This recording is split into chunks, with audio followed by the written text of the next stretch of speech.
Kisah berawal dari pengkhianatan dalam rumah tangga, dan siapa sangka jika teror demi teror dari seorang gandak perlahan-lahan mulai mereka rasakan. Semakin hari, teror itu semakin menjadi, bahkan sampai menghilangkan nyawa. Cerita ini berjudul Gandak, yang ditulis oleh Om Ras. Yang ingin membacanya langsung bisa di Twitter beliau dan follow akun beliau juga. Yuk kita dengarkan ceritanya. Cerita ini berdasarkan kisah nyata. Aska, bocah 5 tahun itu, nampak sangat senang saat bermain bersama ayah dan juga ibunya di halaman rumah. Namun suasana ceria itu sedikit terganggu ketika dering HP Yuni berbunyi dan Yuni bergegas untuk membawa HP-nya meninggalkan halaman rumah. Rupanya yang menelponnya adalah Malik, seorang laki-laki berusia 35 tahunan yang memiliki usaha rumah makan di sebuah kota di Kalimantan Tengah, tepatnya di kota Puruk Cahu. Obrolan keduanya terdengar sangat berbeda dan sesekali diselingi canda tawa yang manja. "Mama," panggil Aska yang berlari menghampiri ibunya. Yuni langsung mematikan sambungan telepon ketika suaminya datang. "Siapa yang?" tanya Adlan. Temanku yang pemilik rumah makan di Puruk Cahu itu," jawab Yuni sembari tersenyum. "Oh, yang perempuan itu. Apa katanya?" "Iya, katanya mau mengajakku bertemu besok." "Oh ya, tidak apa-apa. Terima saja ajakannya. Kalau kamu tidak keberatan, aku dan Aska akan ikut menemanimu." Yuni terlihat menggigit bibirnya. "Kurasa kau dan Aska di rumah saja, karena sepertinya ada sesuatu yang mau Lisa bicarakan padaku secara empat mata." Adlan tersenyum seraya meraih anaknya. "Ya sudah, kalau begitu kami berdua akan menunggu di rumah saja. Kau pergilah, toh kamu juga jarang kan kumpul-kumpul sama teman-temanmu," ucap Adlan. "Tapi apa kamu tidak kerepotan menjaga Aska seorang diri?" Kalau cuma seharian ya tidak akan kerepotan sayang. Pergilah, tidak usah khawatir, mumpung aku masih libur." Adlan adalah seorang laki-laki berusia 32 tahun. Dia bekerja di sebuah perusahaan tambang di Kalimantan Selatan. Dia juga sangat perhatian dan sayang sekali pada istrinya. Meski pernikahan mereka itu tidak pernah disukai oleh orang tua Adlan. Mertua bahkan ipar-iparnya sangat membenci Yuni, entah karena alasan apa. Beberapa bulan yang lalu, Yuni dimarahi habis-habisan oleh ipar dan mertuanya karena tidak berada di rumah ketika mereka ingin bermalam di sana. Saat itu mertua dan ipar-ipar Yuni baru pulang dari ziarah keliling. Kalau orang-orang Kalimantan Tengah Selatan mungkin sudah tidak asing dengan ziarah keliling. Mereka kecapean dan berniat untuk bermalam di rumah milik Adlan yang berada di Kalimantan Selatan tersebut. Saat itu Yuni hanya bisa menunduk dengan air mata berlinang mendengar cacian dari mertua dan ipar-iparnya yang sangat pedas di telinga. Hal itu juga membuat pertengkaran besar antara Adlan dan Yuni, sehingga Yuni lari dari rumah dan pulang ke Kalimantan Tengah ke rumah orang tuanya. Dan di sanalah awal pertemuannya dengan Malik, sampai akhirnya Yuni mulai nyaman dan mereka pun menjalin hubungan yang terlarang. Pagi itu Yuni bangun lebih awal. Dia membuatkan sarapan untuk anak dan juga suaminya, lalu mandi dan kemudian bersiap-siap pergi. Yuni mengenakan dress sasirangan berwarna cerah dengan rambut yang digelung tinggi dan poni yang menjuntai menutupi sebagian pipinya. "Mama, ikut Mama," rengek Aska ketika melihat ibunya yang sudah bersiap-siap pergi. Tapi dengan sigap Adlan langsung menggendong Aska dan membawanya menjauh. Yuni menghela napas panjang saat akan melangkah keluar.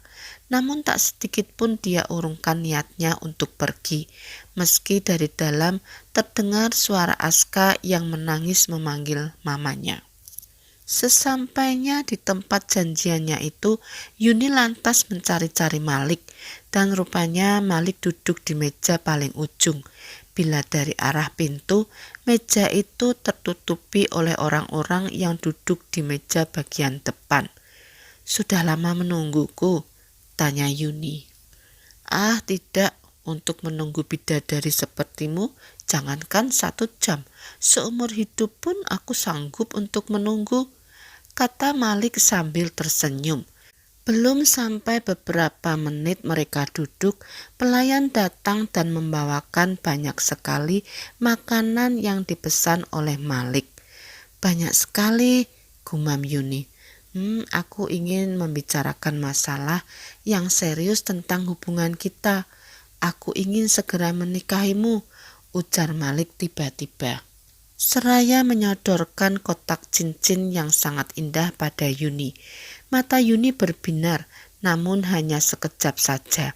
Ketika ia ingat wajah anak dan suaminya yang tengah menunggunya di rumah, Yuni terdiam dan langsung mengalihkan pandangannya dari cincin tersebut.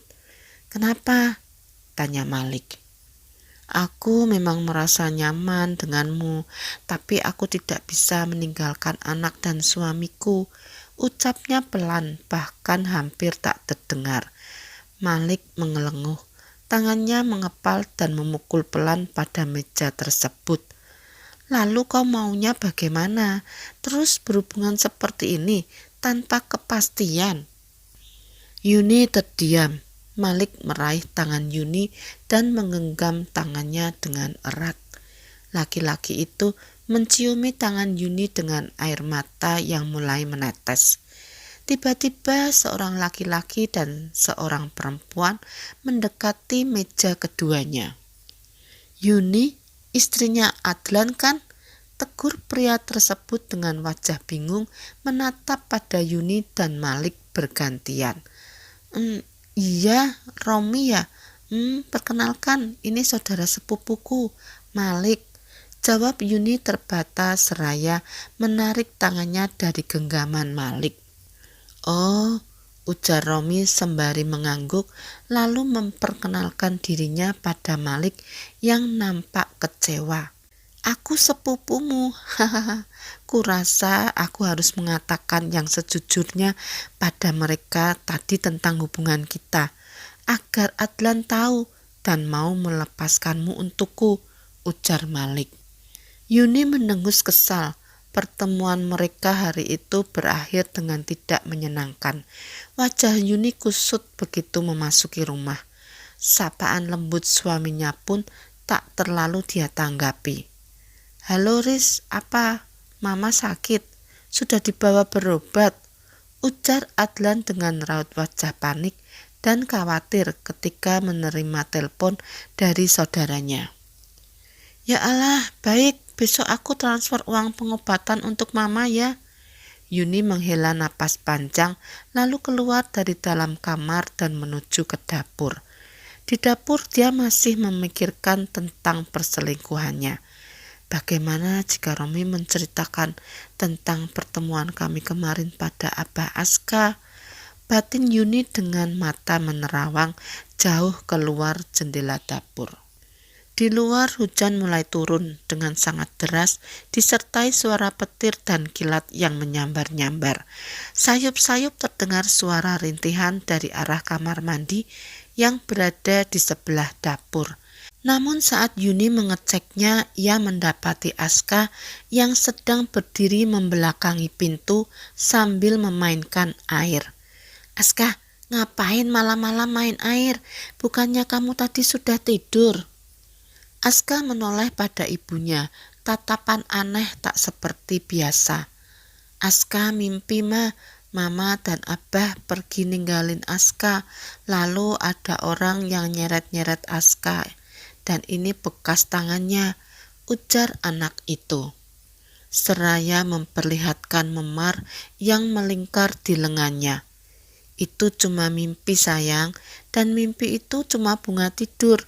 Makanya lain kali sebelum tidur, Aska baca doa dulu ya, kata Yuni sembari meraih tangan anaknya lalu mengajaknya masuk ke dalam kamar untuk kembali tidur. Di dalam kamar Yuni tak melihat keberadaan suaminya. Entah kemana perginya Adlan di tengah hujan deras seperti itu. Aska berbaring di atas kasur yang saling bersebelahan dengan kasur milik orang tuanya dan hanya terpisah oleh tirai. Perlahan-lahan rasa kantuk mulai menyerang ketika sang anak sudah tertidur lelap. Ketika Adlan masuk ke dalam kamar, dia melangkah dengan sangat hati-hati agar tak membangunkan anak dan istrinya yang sudah tertidur pulas.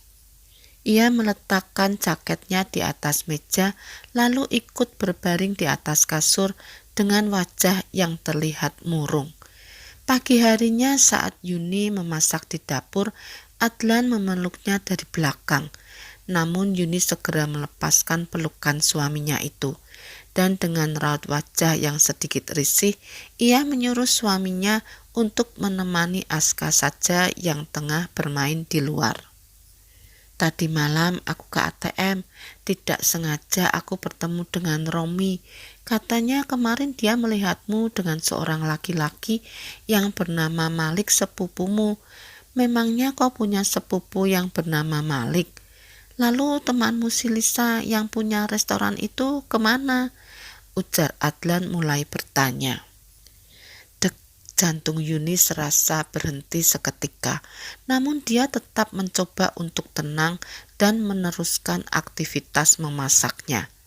Malik itu anak tirinya Amangku. Dia rupanya berpacaran dengan Lisa, dan saat Romi datang, Lisa sedang ke toilet. Memangnya apa yang dikatakan Romi padamu? Apa dia menuduhku berselingkuh? Ah, tidak. Dia hanya bilang ketemu kamu dan sepupumu saja. Dia tidak cerita apa-apa lagi selain itu, ujar Adlan sambil tersenyum lega. Adlan memang suami terbaik. Dia begitu setia dan juga sangat mempercayai istrinya. Namun sayang kepercayaan dan cinta yang begitu tulus dari Adlan malah dihianati oleh Yuni. Yuni mengiris bawang dengan mata terpejam. Ia menggigit bibirnya ketika mendengar ucapan sang suami. Ia merasa sangat bersalah. Mama bagaimana? Tanya Yuni berusaha mencairkan suasana hatinya. Mama diinfus, untuk sekarang keadaannya sudah mulai membaik. Tapi apa? Tapi mereka memintaku datang ke sana tanpa kamu, ucap Adlan dengan hati-hati. Yuni membalikkan tubuhnya. Ia tersenyum sambil menatap wajah Adlan. Pergilah temui orang tuamu. Mereka sekarang lebih membutuhkanmu. Aku di sini akan baik-baik saja. Aku sudah kirimkan uang untuk mereka. Kurasa walaupun aku tidak pulang juga tidak apa-apa. Lagi pula keadaan mama sudah membaik. Jangan karena aku kamu malah menjauh dari keluargamu. Nanti mereka malah semakin berpikir buruk tentangku. Aku tidak menjauh, hanya saja kau tak enak hati padaku. Karena yang disuruh pulang hanya kamu kan? Tidak mengapa, aku sudah biasa. Lagi pula aku sama sekali tak ambil hati. Pergilah, jangan sampai nanti kau menyesal di kemudian hari. Adlan menghela napas panjang, pikirannya kalut. Meski Yuni berkata seperti itu, tapi tetap saja hati istri mana yang tak sakit bila diperlakukan oleh mertuanya begitu. Maafkan aku sayang, aku tidak bisa menjadi suami terbaik untukmu, ucap Adlan seraya mengelus kepala istrinya. Kamu sudah menjadi suami terbaikku. Cuma aku saja yang sangat tidak tahu terima kasih, gumam Yuni. Sore harinya Adlan pergi ke rumah ibunya dengan menaiki sebuah bus dari terminal Pal 6 Banjar. Sementara di rumah, Yuni masih terus dihubungi oleh Malik melalui Facebook dan telepon. Namun Yuni tak menggubris panggilan dari laki-laki tersebut. Tapi karena merasa kesal, akhirnya Yuni mengangkat juga telepon dari Malik. "Maumu apa sih?" ujar Yuni membentak. "Aku sudah berada di jalanan dekat rumahmu. Kulihat suamimu sudah pergi. Apa aku bisa ke sana, sayang?" Yuni terbelalak mendengar perkataan Malik yang sangat di luar dugaan itu. "Sejak kapan kau tahu rumahku? Dan sejak kapan kau memata-mataiku?" tanya Yuni dengan sangat emosi karena merasa perbuatan Malik sudah melewati batas. Di seberang telepon terdengar Malik tergelak tawa mendengar Yuni yang marah-marah padanya. "Aku rindu kamu, sayang. Aku sangat rindu. Aku ingin menghabiskan malam ini bersamamu. Besok aku akan pulang ke Kalteng." Menjelang Isya, panggilan dari Malik kembali terdengar. Rupanya kali ini laki-laki itu sudah nekat dan berada tepat di depan pintu rumah. Yuni menjadi ketakutan kalau-kalau ada tetangganya yang melihat kedatangan Malik. Lalu tanpa pikir panjang dan karena takut juga, Yuni lantas menarik Malik masuk ke dalam rumahnya. Dia memarahi habis-habisan laki-laki tersebut. Namun Malik malah menggoda dan akhirnya membuat Yuni luluh. Lalu terjadilah sesuatu yang tak seharusnya. Namun suasana itu kacau saat Aska keluar. "Itu siapa, Ma?" tanyanya polos. Yuni gelagapan mencari jawaban dari pertanyaan yang dilontarkan anaknya itu.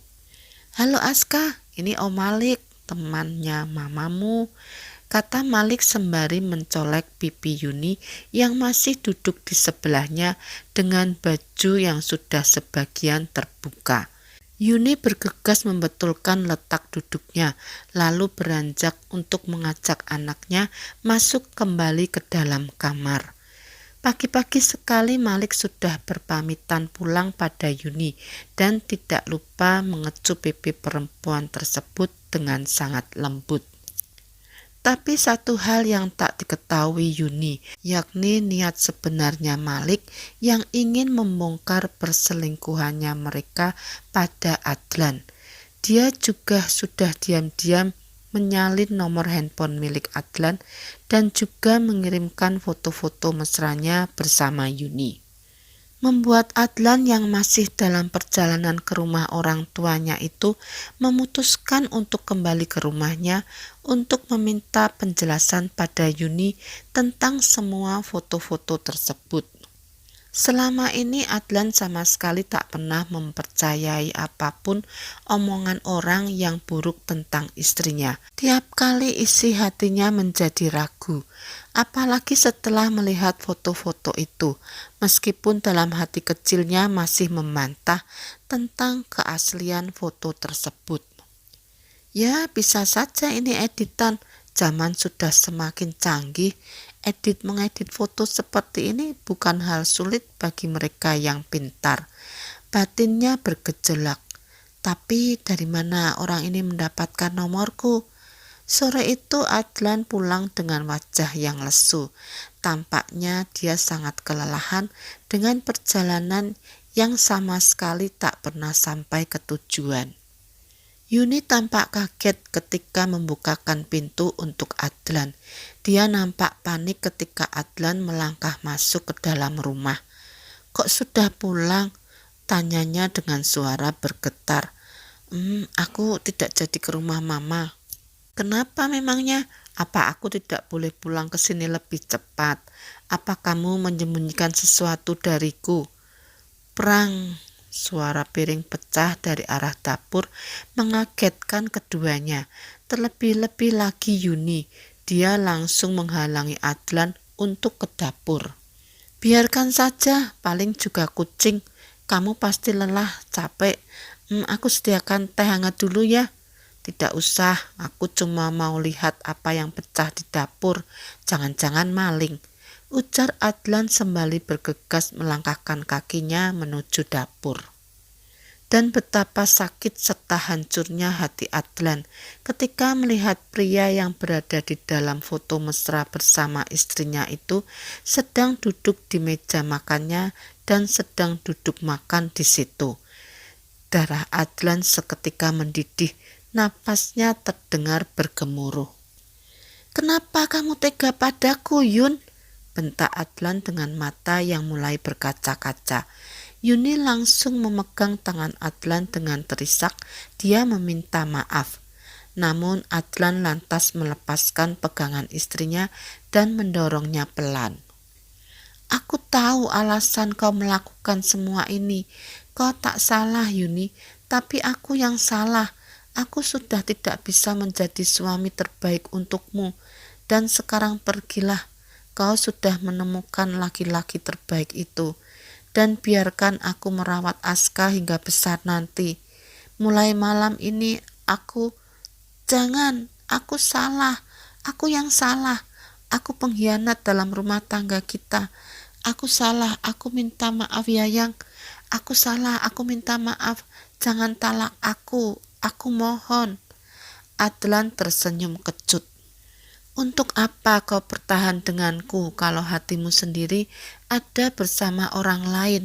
ujar Adlan sinis. "Aku mohon beri aku kesempatan. Kau tak tahu betapa tersiksanya aku selama ini menghadapi kelakuan keluargamu yang selalu menyudutkan aku. Aku stres. Aku sudah tidak tahan lagi. Untuk cerita denganmu aku tak mau, karena aku tidak ingin kau memiliki hubungan yang buruk dengan keluargamu," tutur Yuni masih terisak. "Kalian sudah tidur bersama?" "Maaf bro, ya." Adlan kembali tersenyum sinis, lalu dia melangkah masuk ke dalam kamarnya.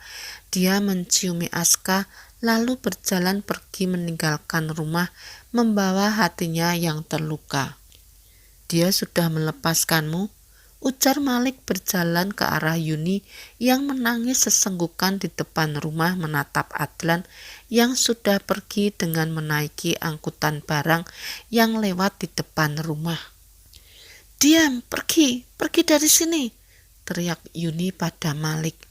"Dan satu lagi, aku tidak mau ada hubungan apa-apa lagi denganmu. Hubungan sialan ini sudah berakhir. Aku sadar selama ini aku telah khilaf. Aku bersalah pada suamiku, padahal aku tahu dia adalah sosok suami terbaik dalam hidupku. Aku sangat mencintainya. Sekarang aku mohon padamu, tinggalkan rumah ini dan jangan ganggu hidupku lagi," ujar Yuni mengusir Malik. "Apalagi yang kau pertahankan? Dia sudah melepaskanmu." "Pergi!" teriak Yuni. "Aku tidak akan melepaskanmu. Kapanpun kau mau, datanglah padaku. Aku akan selalu ada untukmu. Aku tahu kau sekarang sedang emosi. Aku pergi dulu," ujar Malik. 4 hari setelah ketidakpulangannya ke rumah, akhirnya Adlan pulang dengan sempoyongan. Bagian matanya menghitam. Nampaknya dia kurang tidur selama berhari-hari. Yuni berusaha memapas suaminya menuju ke dalam kamar, namun Adlan menolak dan memilih berjalan sendiri. Adlan merebahkan tubuhnya di atas bangku panjang. Saat Yuni ingin melepaskan jaketnya, Adlan malah marah. "Jangan pegang-pegang," bentak Adlan. Semenjak itu hubungan antara keduanya menjadi sangat renggang. Adlan selalu menghindar ketika Yuni ingin mengajaknya bicara. Meskipun mereka masih tinggal serumah, tapi Adlan lebih memilih untuk tidur di luar. Hari itu Romi datang ke rumah. Sikap Romi sama seperti biasanya terhadap Yuni. Dia sepertinya belum mengetahui tentang masalah dalam rumah tangga sahabatnya tersebut. Adlan juga terlihat memasang wajah ceria di depan Romi. "Sudah hampir seminggu kamu tidak ada kabar. Kemana saja? Proses pembuatan adik baru untuk Aska ya?" ujar Romi berkelekar. Hus, kalaupun iya, kau mau apa? Oh iya, kau sendiri ngapain kemari? Sini sekali kau ini. Aku mau mengembalikan uang yang kau pinjamkan waktu itu. Nih, tanpa bunga, jawab Romi seraya menyerahkan amplop putih yang lumayan tebal pada Adlan. Oh, oke, kalau begitu kau mau minum apa? Biar ku buatkan. Tidak usah, aku ragu kalau kau yang buatkan air, nanti malah seperti waktu itu. Oh, kau mau kopi asin lagi? Hus, mau apanya? Malah itu yang kuhindari kalau kau membuatkan minuman untukku, ujar Romi mengundang gelak tawa dari Adlan. Pak Roy nyari kamu tuh. Kenapa? Tidak tahu, jawab Romi seraya membuka toples kerupuk yang ada di atas meja. Romi dan Adlan mengobrol kesana kemari, menceritakan tentang masalah pekerjaan dan juga masalah percintaan Romi yang sebentar lagi akan segera menikah itu. Sepulangnya Romi dari rumah Adlan, sikap Adlan kembali berubah. Dia dingin dan acuh terhadap Yuni. 2 bulan berlalu, perjuangan Yuni untuk memperbaiki hubungan rumah tangganya dengan Adlan rupanya membuahkan hasil. Adlan mulai membuka hatinya lagi untuk Yuni, tapi dengan catatan Yuni tak boleh mengulangi kesalahannya. Dan tentu saja Yuni menyanggupi. Ia merasa sangat bahagia karena suaminya mau memberikan kesempatan kedua untuknya. Kenapa kau blokir aku? Apalagi kau pertahankan dengan laki-laki itu. Dia sudah melepaskanmu waktu itu, ujar suara dari seberang telepon. Dia begitu karena aku yang salah, dan sekarang aku ingin menebus semua kesalahanku pada anak dan suamiku. Karena aku tidak ingin anakku hidup tanpa sosok ayah ataupun ibu hanya karena keegoisanku. Tolong mulai saat ini jangan lagi menghubungiku, jangan ganggu hidupku lagi, ujar Yuni lalu mematikan panggilan telepon tersebut dan lantas membuang kartu HP-nya. Bersambung ke part 2. Terima kasih yang sudah menonton video ini. Mohon maaf bila ada salah kata. Yang belum subscribe, mohon subscribe, like dan komen agar channel aku terus berkembang.